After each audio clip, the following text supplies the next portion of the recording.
Don't call her family. She is a thief, a liar, and a stain on our family name. Get out of God's house, Chloe. My mother's voice screamed through the cavernous, high-ceilinged sanctuary of Grace Church. The pipe organ cut off mid-note. Over 300 people, our neighbors, local business leaders, and the entire church congregation, froze, turning their heads in absolute shock. My mother, Evelyn Vance, stood on the altar steps, pointing a trembling, manicured finger directly at me. Beside her stood my golden child younger sister, Amanda, wearing a beautifully laced white wedding gown. Amanda wasn't crying. She was looking down at me from the altar with a cold, triumphant sneer. "Mom, please," I said, my voice cracking as I stood in the center aisle.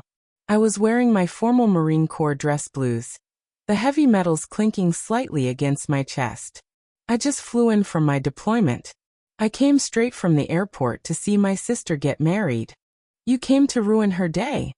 Evelyn shrieked, her voice echoing off the stained glass windows. Look at you, showing up in that ridiculous, aggressive uniform just to steal the attention. You didn't even buy her a wedding gift. You've always been jealous of Amanda because she's beautiful, successful, and actually loved. You're a worthless parasite, Chloe. Leave this church right now before I have the ushers throw you into the street. A wave of disgusted whispers rippled through the rows of pews. Did she really show up empty-handed? How selfish.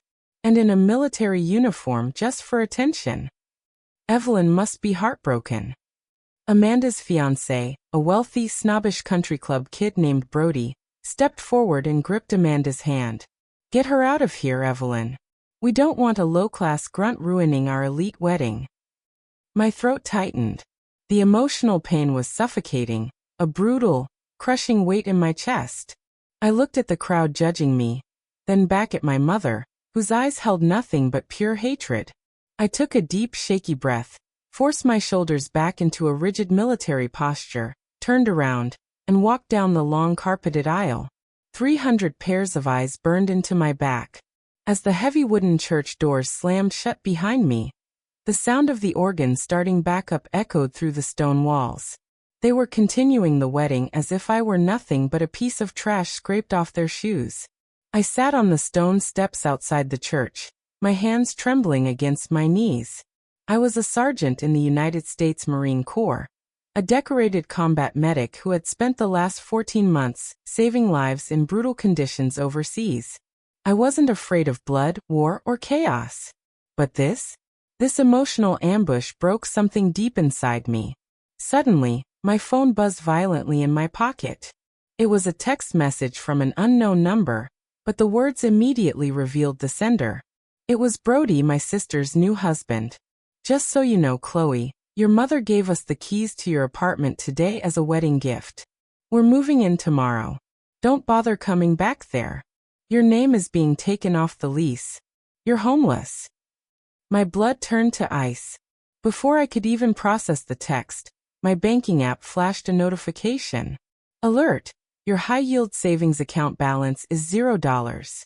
Unauthorized withdrawal completed by secondary account holder, Evelyn Vance. My heart stopped. Over $60,000. Every single penny of my deployment hazard pay, my combat bonuses, and my hard-earned savings gone. They thought they could completely destroy me. They thought I was a weak, silent target because I had spent the last 3 years quietly fixing their messes without asking for a single thank you. They had absolutely no idea about the secret reality. 2 years ago, my mother had secretly called me while I was stationed overseas, crying hysterically.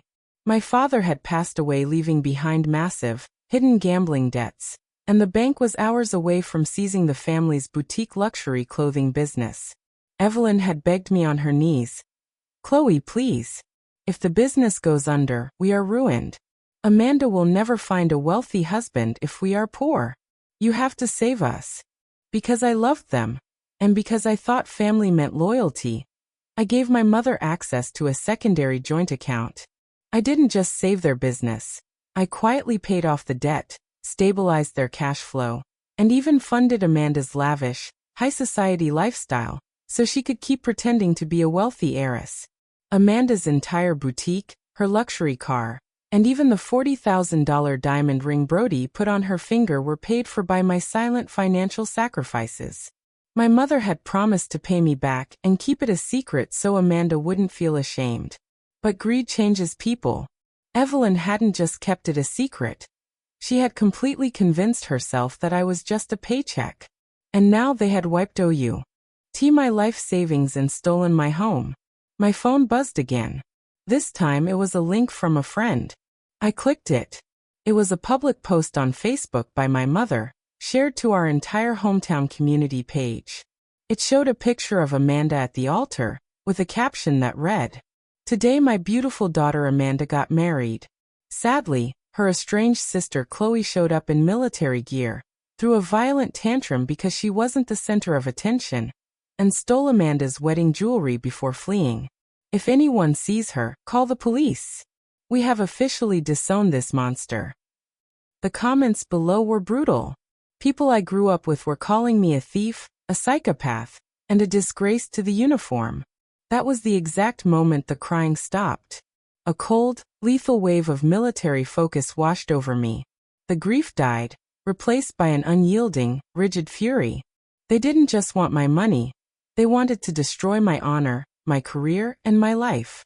They wanted a war against a Marine? They were about to get one.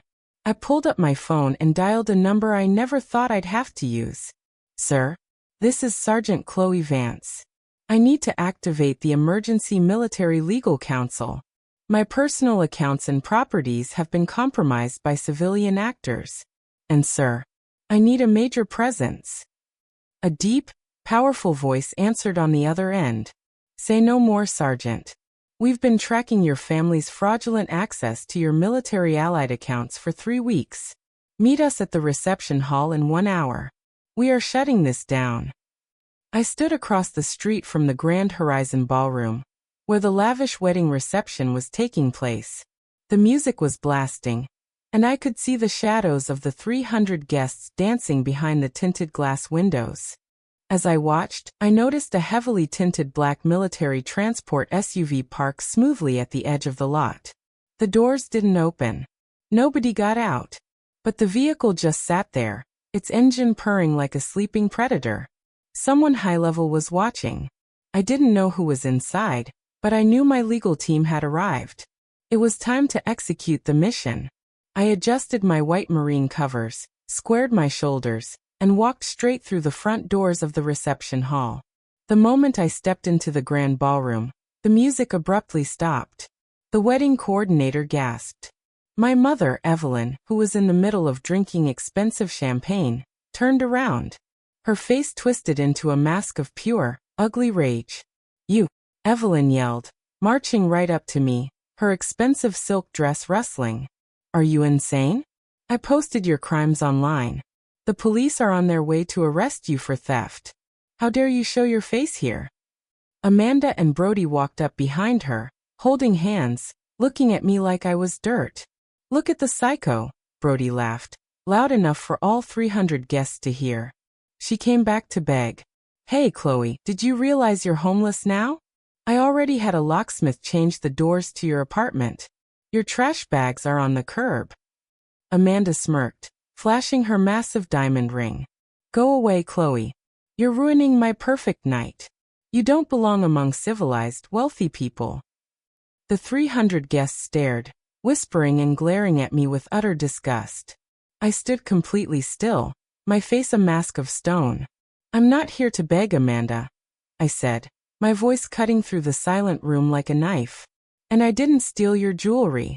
But you 3 are about to lose everything." "Oh really? And who is going to make us?" Evelyn sneered, leaning in close, her breath smelling of wine. "You're nothing but a low-level military grunt. You have no power here."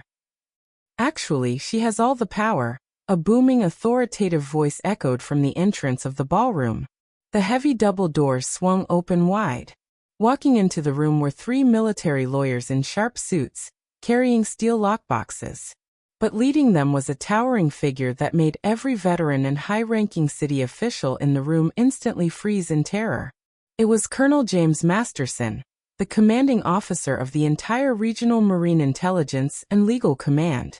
He was in full dress uniform, his chest covered in rows of combat medals, his eyes projecting absolute, terrifying authority.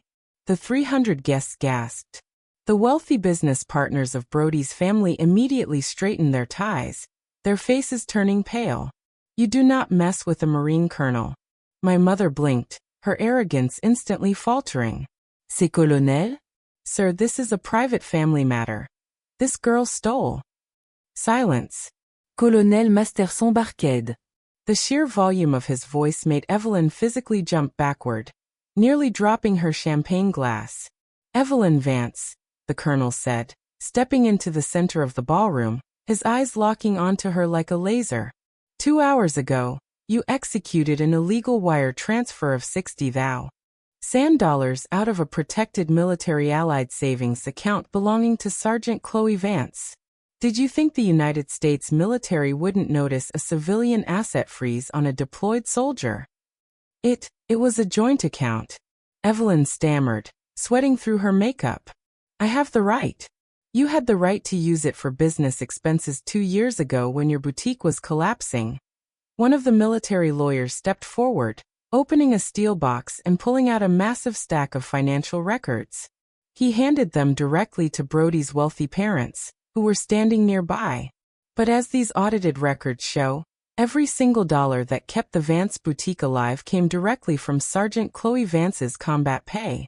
Furthermore, the lawyer turned to face Amanda and Brody, who were trembling.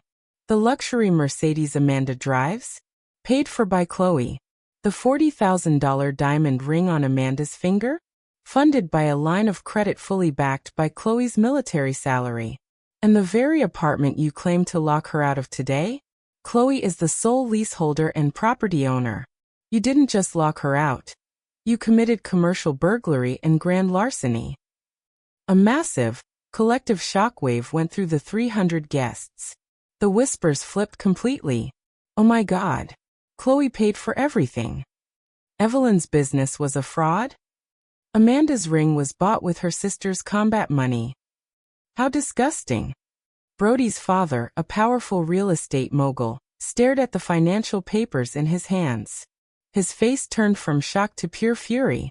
He looked at Evelyn, then at Amanda. "You told us your family was old money.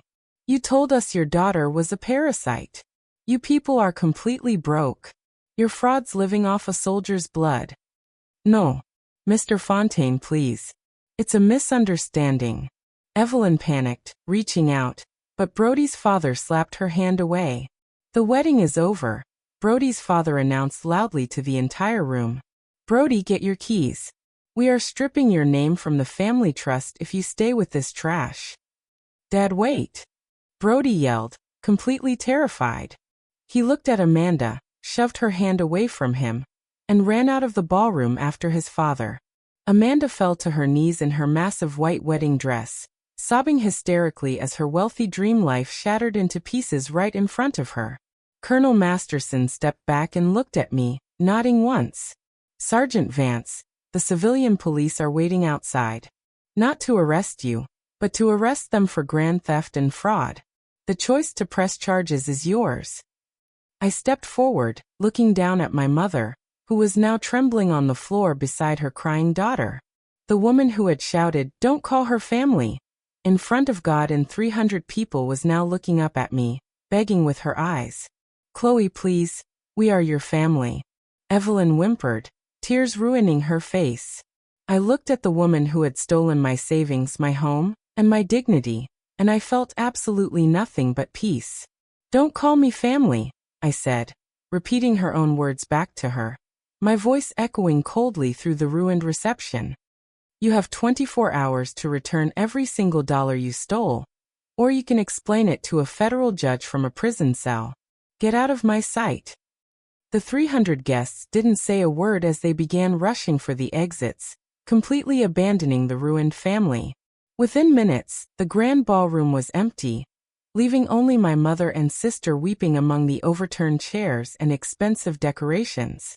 I turned on my heel, walked out of the hall, and stepped into the crisp night air. Colonel Masterson walked beside me, opening the door to the black SUV. I had spent years sacrificing my life, my safety, and my money to buy the love of people who only valued status and greed. But as the flashing lights of the police cars arrived at the venue, I realized a powerful lesson. You can never earn the respect of toxic people by destroying yourself for them. True honor means knowing your worth, drawing an unbreakable line, and letting the world see exactly who you are, a soldier, a survivor, and someone who will never be broken again.